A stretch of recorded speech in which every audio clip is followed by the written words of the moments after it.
रायगड जिल्ह्यातील उरण शहरात झालेल्या मुसळधार पावसामुळे अनेक भागांमध्ये मोठ्या प्रमाणात पाणी साचून पूरसदृश परिस्थिती निर्माण झाली आहे। शहरातील विविध भागांसह सत्र न्यायालय परिसरात देखील पाणी साचल्याने नागरिकांना अडचणींचा सामना करावा लागतोय। या पार्श्वभूमीवर उरण नगर परिषदेच्या नगराध्यक्ष भावना घाणेकर यांनी स्वतः घटनास्थळी जाऊन परिस्थितीची पाहणी केली। पूरग्रस्त भागात प्रत्यक्ष पाण्यात उतरून त्यांनी स्थानिक नागरिकांची देखील विचारपूस केली। तसेच अडकलेल्या नागरिकांना सुरक्षित स्थळी पोहोचवण्यासाठी सुरू असलेल्या मदत कार्याचा आढावा घेतला। याशिवाय पाण्याचा निचरा जलद गतीने व्हावा यासाठी संबंधित प्रशासकीय यंत्रणेला आवश्यक सूचना देत कामाला गती देण्याचे प्रयत्न करण्यात आले। नगराध्यक्षांच्या या प्रत्यक्ष सहभागामुळे नागरिकांना देखील दिलासा मिळाल्याचे चित्र पाहायला मिळालं।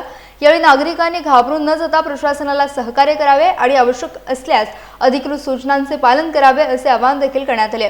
मुसळधार पावसामुळे निर्माण झालेल्या परिस्थितीवर प्रशासन सातत्याने लक्ष ठेवून असून नागरिकांच्या सुरक्षिततेला सर्वोच्च प्राधान्य देत आवश्यक त्या उपाययोजना सुरू असल्याचे यावेळी स्पष्ट करण्यात आले।